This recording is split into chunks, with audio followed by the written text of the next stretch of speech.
Hola, reciba un cordial saludo nuevamente. Vamos a compartir siempre en el área de biología la secuencia de la línea de la taxonomía y hoy nos corresponde compartir el tema del reino animal.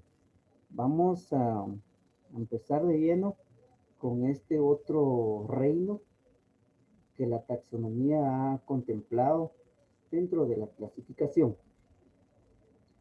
Eh, Hablar de la clasificación de los seres vivos y sobre todo del reino animal, estamos hablando también de este señor, de este científico naturalista Charles Darwin, que fue uno de los primeros que dio a conocer la teoría de cómo era que las especies se iban diversificando dentro de nuestro planeta.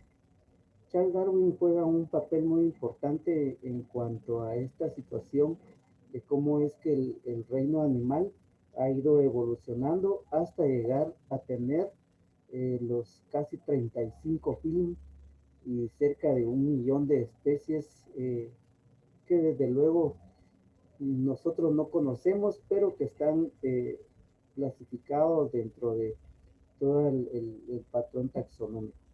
Aquí tenemos nosotros el esquema del reino animal. Tenemos los mamíferos, tenemos las aves, tenemos los reptiles, están también los arácnidos, los insectos, los crustáceos, los miriápodos, están también los cordados, es decir, toda esta parte nos da a conocer diversidad de organismos que están clasificados dentro de esos filum, ¿verdad? Tenemos también el filum Arthropodos. Dentro de ese filum están los cefalópodos, está la clase Gasterópodos, la clase Bivaldos, dentro del filum de los moluscos. Dentro del filum de, por ejemplo, de los cordados entran, dentro del grupo de los cordados está en el filo de los equinodermos, el filo de los anélidos, están los platelmitos, los nematos, y el reino animal está también clasificado como este filum, el filum de los poríferos, los nidarios, y las características son acelomados o son celomados. Dicen los platenitos y nematodos son acelomados. Esto se refiere a las cavidades que tienen ciertos organismos para alojar ciertos órganos que le van a servir desde luego al organismo para poderse desarrollar y llevar a cabo sus sistemas de alimentación, respiración, de reflejo, etcétera. Tenemos por acá entonces, vamos a ver el origen de los animales. Es alguna teoría que voy a compartir con ustedes del origen de los animales. Y en este sentido dice que se cree que se originaron en el océano durante el periodo precámbrico. Este periodo eh, abarca más o menos 550 millones de años de nuestra era. Las características de los animales, algunas más generales, que son organismos eucarióticos, son organismos heterotróficos, organismos que generalmente se alimentan de otros organismos o de sus desechos. Son organismos complejos y multicelulares, el reino de los animales, los metazoos. Sus células son incapaces de existir independientemente del organismo completo, y quiere decir que la mayoría son multicelulares. La mayor parte de los animales poseen al menos dos tipos de tejidos. Desde luego que tienen más tejidos más adelante. Vamos a ver que los organismos de este reino pues tienen diversidad de tejidos, pero la mayor parte poseen estos dos tejidos indispensables fundamentales, que es el tejido muscular y el tejido nervioso propiamente. Algunos organismos poseen etapas larvales en su ciclo de vida. Eh, Veamos acá la larva, por ejemplo, la etapa inmadura de vida libre. Tenemos la morfología distinta a la forma adulta, y los adultos y etapas larvales habitan ambientes diferentes. Por ejemplo, aquí tenemos este espécimen, ¿verdad? Aquí en la imagen tenemos la mosca, la Tetanops myopiformis, que es un tipo de mosca que es una plaga que afecta la raíz de la remolacha.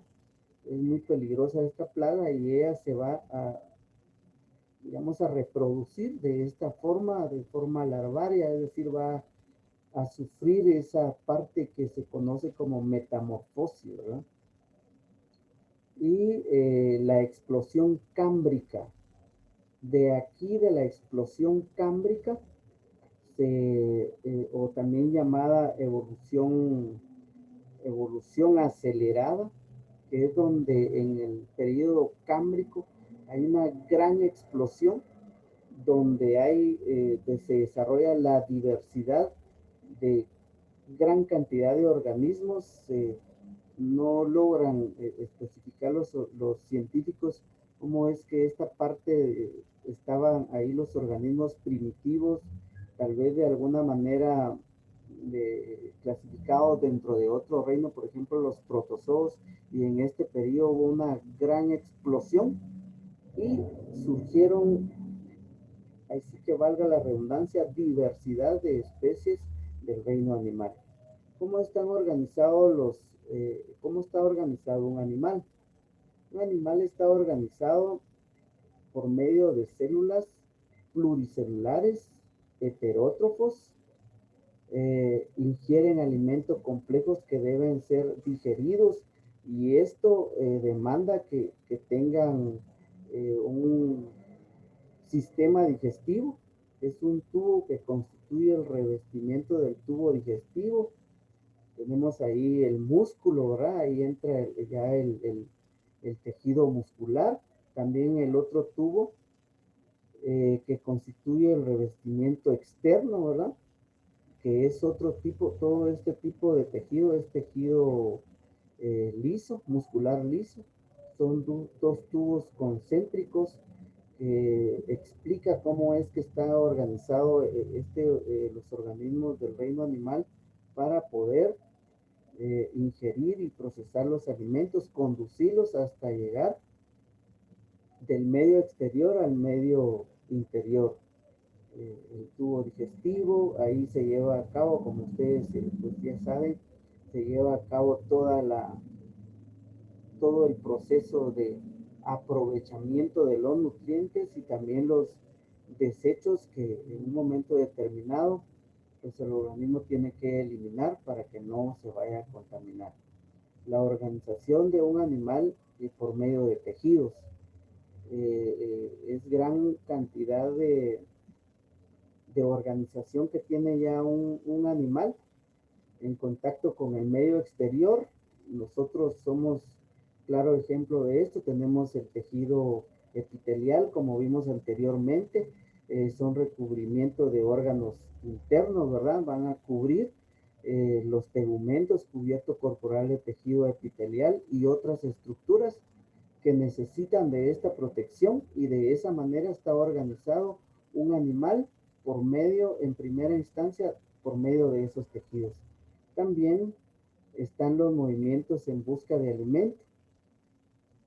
El tejido muscular es el que le va a servir para esto, ¿verdad? Por eso que es tan importante lo que mencionaba anteriormente, que por lo menos los organismos vivos del reino animal están constituidos por tejido muscular y tejido nervioso propiamente, porque en este sentido le va a servir para buscar el alimento, es decir, se tiene que movilizar, de lo contrario, pues muere. También está el tejido esquelético juntamente con el muscular, Vamos a ver que tiene las funciones de sostén, protección, órganos locomotores pasivos, inserción de músculos, etcétera, por medio de otros tejidos como el tejido conectivo. Aquí tenemos el exoesqueleto y los endoesqueletos. Característico de estos organismos, sobre todo de algunos en específico como los insectos, por ejemplo, los organismos vertebrados tienen ese endoesqueleto, tienen un esqueleto interno. El tejido nervioso, que es sumamente importante, desde luego, para la coordinación de todo lo que va a ser la vida de un organismo, sistema de relación y coordinación. Tenemos también la cefalización, es decir, relacionado ya con la parte del cerebro.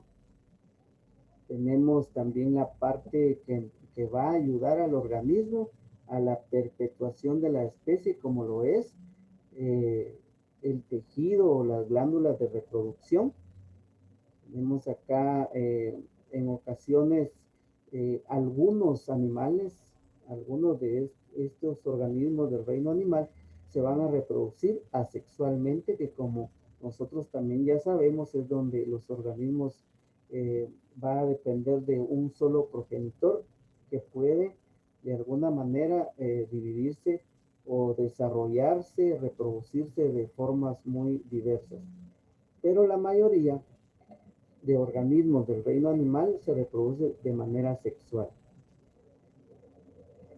Los organismos que se reproducen de manera sexual, de luego que van a estar organizados por sus gónadas, ¿verdad? Es decir, sus ovarios y sus testículos, los cuales van a producir las células de reproducción, como lo son los espermatozoides y los óvulos.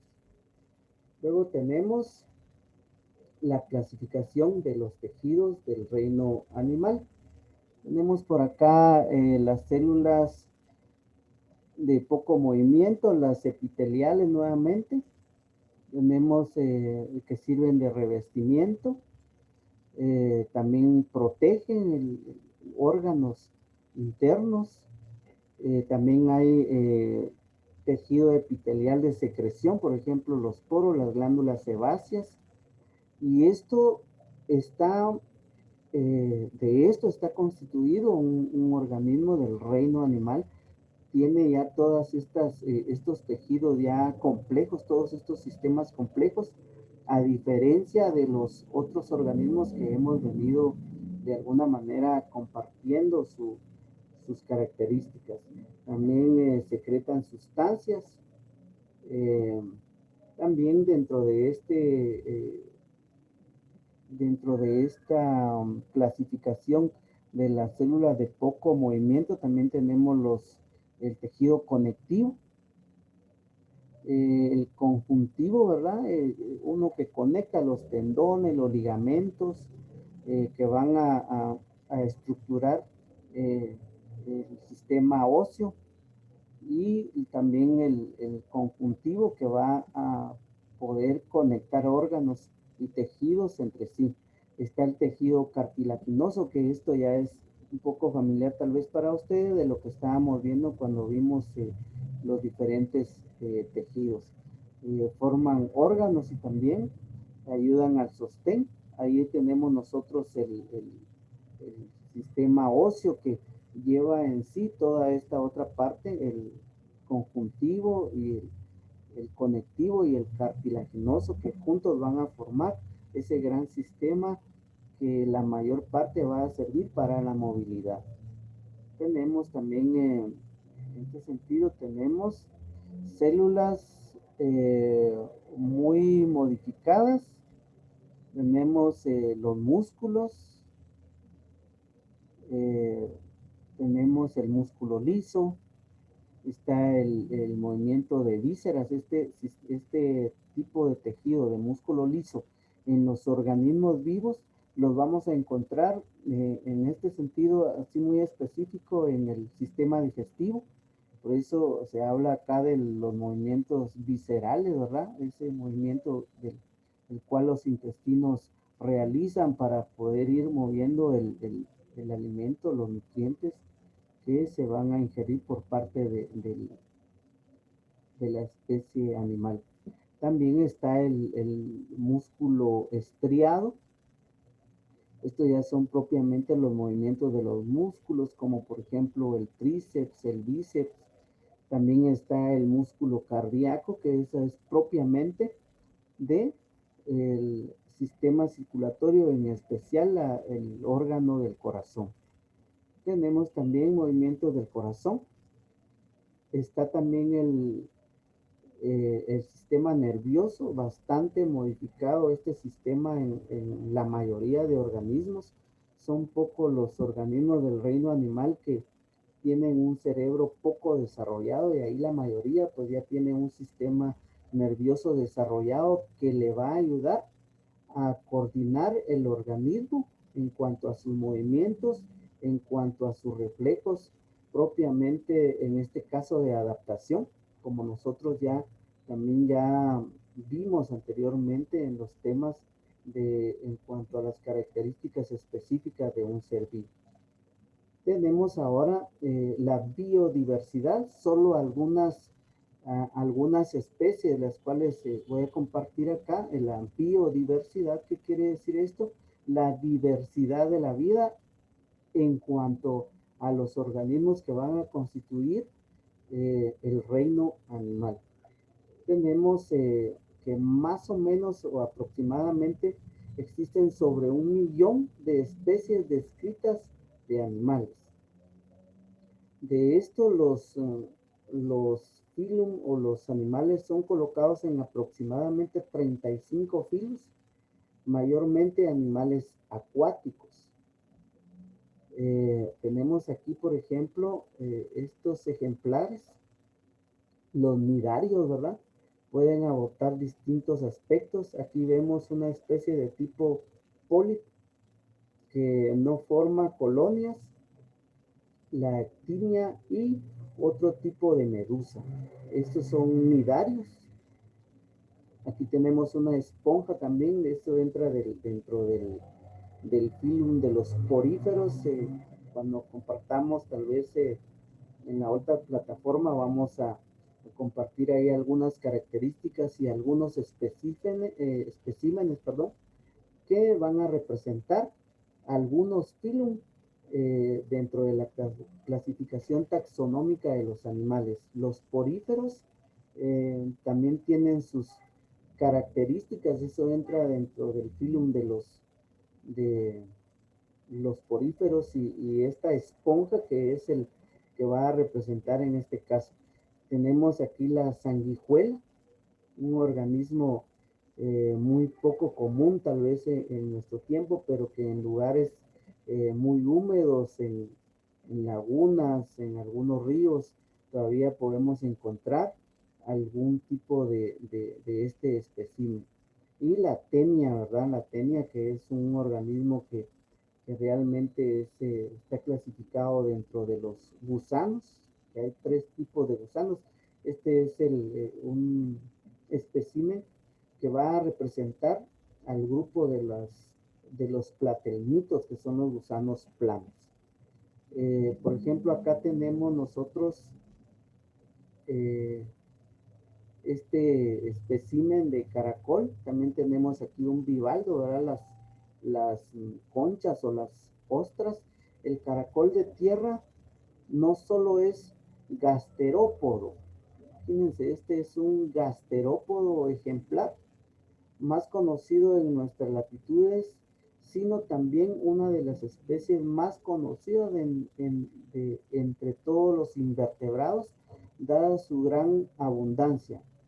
El popular caracol es un habitante de zonas húmedas, pero su adaptación a la vida aérea lo convierte en una excepción dentro de los gasterópodos y de los moluscos en general. Este entra dentro del filum de los moluscos, perdón, de los moluscos, y dentro de la clase de los gasterópodos. Es un ejemplar bastante bonito. Nosotros aquí, pues en la ciudad no logramos tener contacto con este tipo de organismos. Y aquí tenemos un bivaldo, ¿verdad? También un molusco. Eh, dentro de los caracoles, el gasterópodo, hay moluscos que se consumen en la alimentación de nosotros los seres humanos. Aquí tenemos nosotros los amotites en la izquierda, ¿sí? Antepasado provisto de concha de los cefalópodos actuales, es decir, en este caso, de los organismos ya que fueron evolucionando, fueron enormemente abundantes en el Mesozoico, en esa etapa de la historia del desarrollo de la vida. Actualmente el Nautilus es una especie a la derecha. Este tipo almeja es un único molusco de dicha clase provisto de una concha. Es considerado por ello una especie de fósil viviente. Los nautilos poseen grandes conchas con estrías blancas y acarameladas, dentro de las cuales se guarece la mayor parte del cuerpo del animal, mientras que la cabeza, parecida al calamar, asoma por una abertura. Este es un tipo también de organismo marino. Y el calamar, que ya es una especie, un espécimen evolucionado de todas estas partes que bien lo decía Darwin, con el pasar del tiempo iban mejorando su forma, su estructura y desde luego su sistema funcional, toda esa fisiología. Aquí tenemos dentro de la diversidad, tenemos especímenes del filum de los equinodermos, ¿verdad? Tenemos aquí las estrellas de mar, una holoturia que en un momento determinado se considera también como un pepino de mar dentro de esta clase, dentro de este grupo, y propiamente un erizo de mar. La mayoría de estos organismos se van a reproducir de manera asexual. En el caso de la estrella de mar propiamente, se va a reproducir por medio de regeneración. Es decir, que si si alguna persona viene y le parte o le corta un segmento, ese segmento se va a convertir en un organismo completo con el pasar del tiempo. Tenemos acá, también de la diversidad, la clase de los crustáceos, ¿verdad?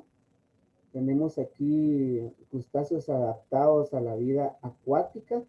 Por ejemplo, los cangrejos presentan un cuerpo dividido en cefalotórax y un abdomen y una caparazón endurecida por sales de calcio.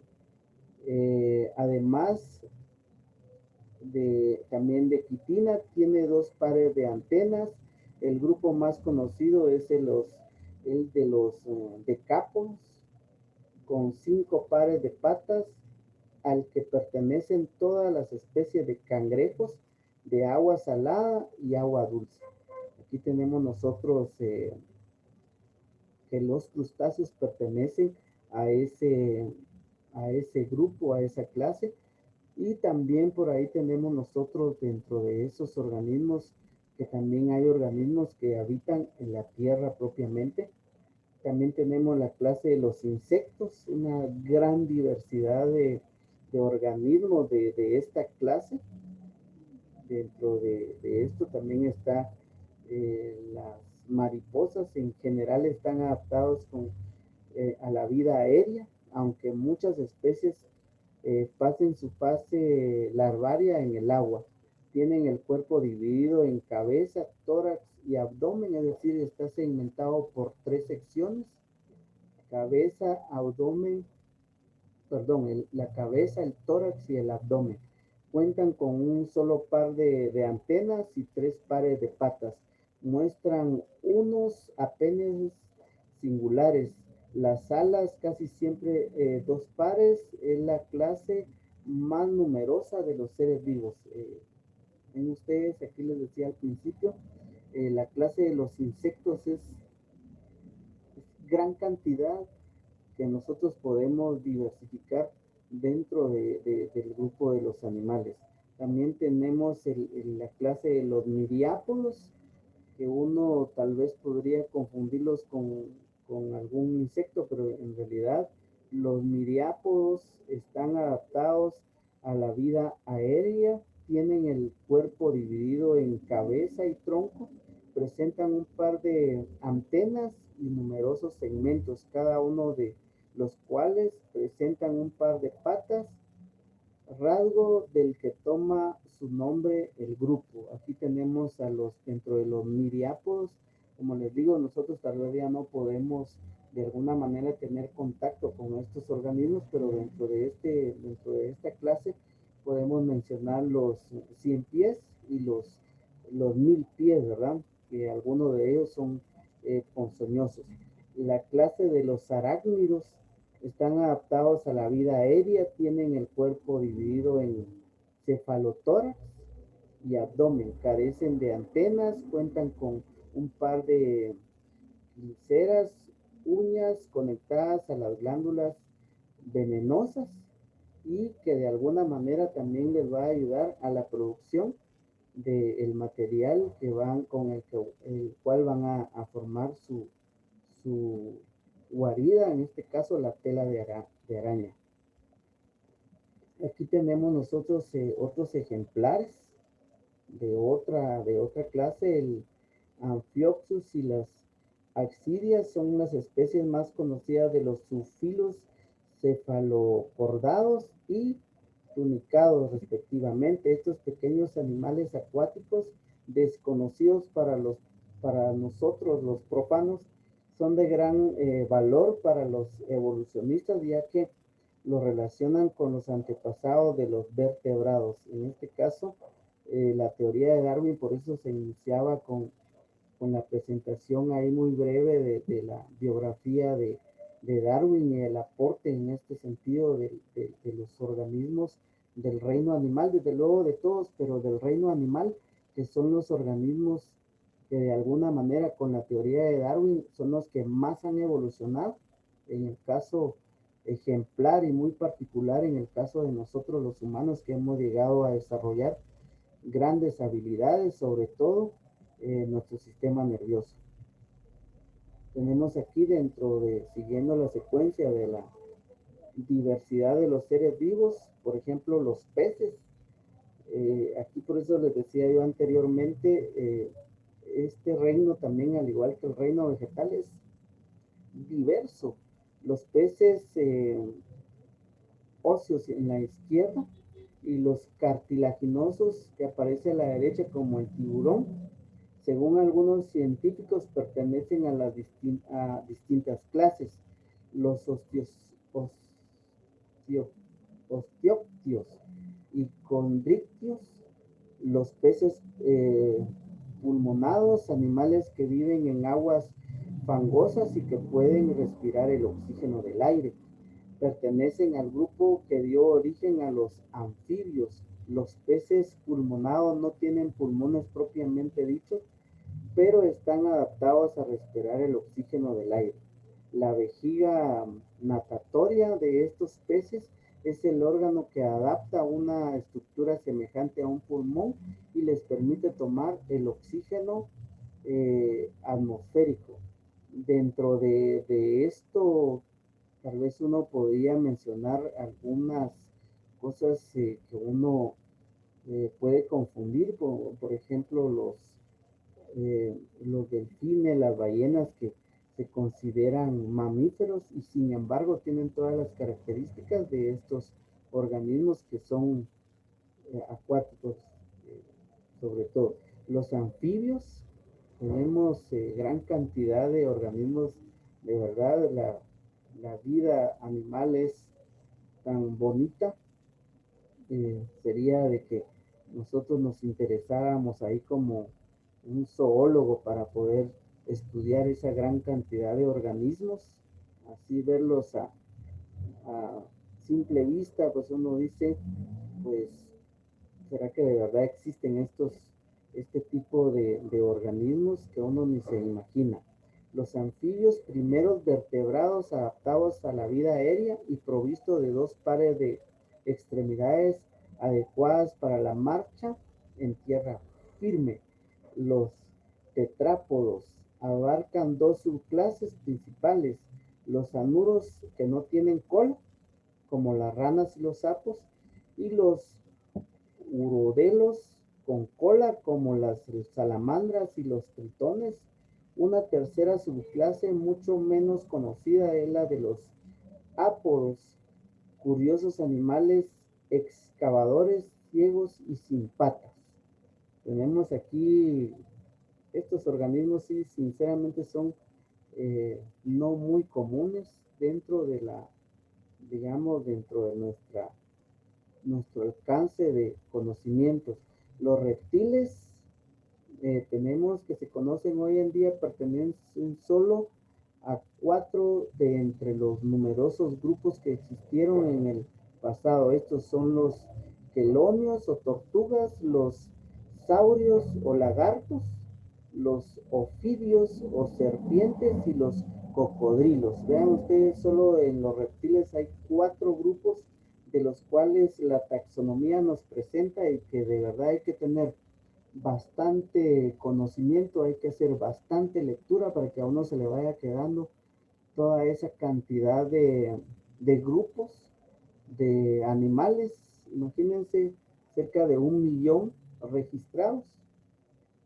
Y hay bastante trabajo que hacer en cuanto a la clasificación. Aquí tenemos nosotros las aves, diferentes tipos de aves. Aquí tenemos un carbonero común, un emú. Sinceramente no tenemos idea nosotros dentro de la familia de las avestruces, de las garzas. Tenemos el pingüino rey. Tenemos aquí los mamíferos, los metazoos, un orangután. El ornitorrinco, uno de los organismos eh, con más características no comunes, una orca. Tenemos aquí un murciélago que también eh, es muy difícil encontrarlos. Y de verdad tienen eh, situaciones muy diversas, muy extrañas. El canguro, miren, aquí entran los marsupiales también, esos organismos que tienen esta bolsa donde termina de adaptarse o de crearse la cría.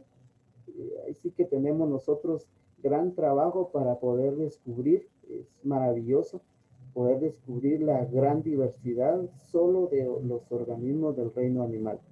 En resumen, vamos a terminar ya acá.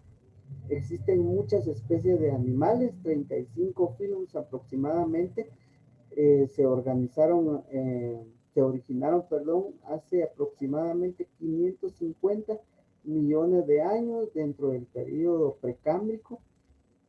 Tenemos aquí que sus células son eucarióticas, son heterotróficos, complejos y multicelulares. Las células no pueden existir independientemente, almacenan glucógeno como reserva de energía en el órgano del hígado. Las células carecen de pared celular, poseen uniones intercelulares característicos, ahí donde les enseñé la organización de los tejidos y los diferentes tipos de tejidos.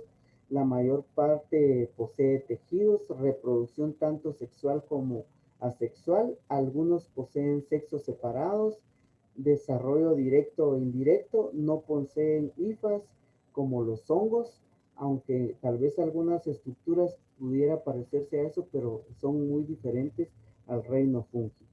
Entonces, jóvenes, ya para finalizar, no me queda más que agradecerle la atención prestada a esta sesión correspondiente a la número 11 y donde pudimos pues, ver así a manera de resumen eh, eh, las características del reino animal. Siempre nos seguimos contactando, comunicando para poder ir conociendo más acerca de este reino y de lo que sigue siempre en el área